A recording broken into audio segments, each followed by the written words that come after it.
पाठ पूजा चैनल में आज हम श्रीमद् भागवत गीता का 12वां अध्याय सुनेंगे। पितृपक्ष एक ऐसा पवित्र समय होता है जब हम अपने पूर्वजों को श्रद्धांजलि अर्पित करते हैं और उनकी आत्मा की शांति के लिए प्रार्थना करते हैं। इस कथा में हम श्रीमद् भागवत गीता के अध्याय 12 भक्ति योग का गहरा आध्यात्मिक महत्व पितृपक्ष के संदर्भ में समझेंगे। अध्याय 12 में भगवान श्री कृष्ण ने अर्जुन के प्रश्नों का उत्तर देते हुए भक्ति के मार्ग की व्याख्या की है, जहां उन्होंने बताया है कि प्रेम, समर्पण और विश्वास के साथ की गई पूजा किस प्रकार मोक्ष का मार्ग प्रशस्त करती है। पितृपक्ष में पूर्वजों के प्रति श्रद्धा और भक्ति का विशेष महत्व होता है।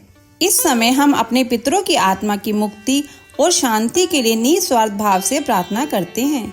चलिए भागवत गीता के अध्याय 12 में श्री कृष्ण के भक्ति योग के उपदेशों को समझते हुए अपने पितरों की आत्मा के लिए प्रार्थना करें।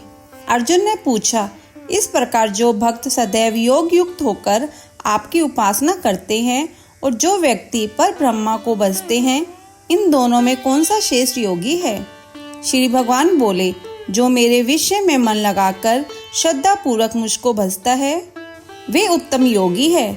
परंतु जो इंद्रियों को संयम करके सर्वत्र समदृष्टि रखने वाले सब प्राणियों के हित में लगे हुए, अकथनीय, अव्यक्त, सर्वव्यापी, अचिंतनीय, निर्विकार, अचल, ध्रुव अक्षर का भजन करते हैं, वे भी मुझे प्राप्त होते हैं। अव्यक्त में जिनका चित्त आसक्त है वे कष्ट अधिक पाते हैं, क्योंकि अव्यक्त गति को प्राणी कष्ट से पाते हैं। हे पार्थ, जो प्राणी अपने सब कर्मों को अर्पण करके मेरी शरण में आकर अनन्य भक्ति से मेरा ध्यान करते और पूजते हैं, उन शरण में आए हुए भक्तों को मैं थोड़े समय में ही मृत्यु युक्त संसार से उद्धार कर देता हूँ। मुझ में ही मन रखो, मुझ में ही बुद्धि रखो, तब तुम मुझी में निवास करोगे, इसमें कुछ संदेह नहीं। हे धनंजय, यदि इस प्रकार तुम मुझ में अपने चित्त को लगाने में समर्थ न हो तो अभ्यास योग द्वारा हमारे पाने के लिए बारंबार यत्न करो। यदि अभ्यास भी न कर सको तो मेरे उद्देश्य से व्रतादि ही करो।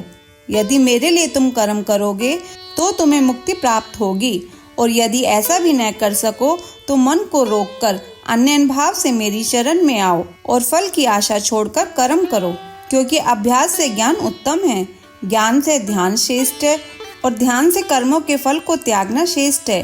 त्याग से शांति प्राप्त होती है। जो किसी से द्वेष नहीं करता, सबका मित्र है, दयाधारी है, ममता और अहंकार जिसमें नहीं है, सुख दुख को समान जानता है, क्षमावान है, संतोषी है, स्थिरचित्त इंद्रियों को वश में रखता है, दृढ़ निश्चयवान है, मुझ में अपना मन और बुद्धि को लगाए हुए है, ऐसा मेरा भक्त मुझको प्रिय है, जिसे न लोगों का भय है न लोगों से जो डरता है, ऐसा जो हर्ष, ईर्ष्या, दुष्टों से भय और विषाद से रहित है, वह मेरा प्रिय है। जो कुछ मिले उसी में संतुष्ट, पवित्र, निष्पक्ष, निष्पाप, दुख रहित, फल की आशा त्याग कर कर्म करने वाला, ऐसा जो मेरा भक्त है वह मुझे प्रिय है।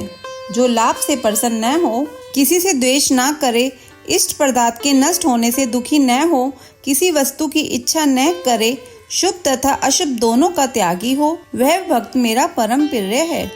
जिसको शत्रु और मित्र, मान और अपमान, सर्दी और गर्मी, सुख और दुख समान है, और जो वासना से रहित है, जो निंदा और स्तुति को समान जानता है, जितना जो मिले उसी पर संतोषी, जो यह नहीं समझता कि यह मेरा घर है, जो महिमान है वह मेरा प्यारा है, पर जो मुझ में श्रद्धा करके और मुझे मानकर इस अमृत के समान कल्याणकारक धर्म का आचरण मेरे उपदेशानुसार करते हैं, वे मुझको अत्यंत प्रिय है। 12वां अध्याय संपूर्ण। अगर आपको यह अध्याय सुनना अच्छा लगा हो तो लाइक करके शेयर करें। चैनल पे नए हैं तो सब्सक्राइब करें।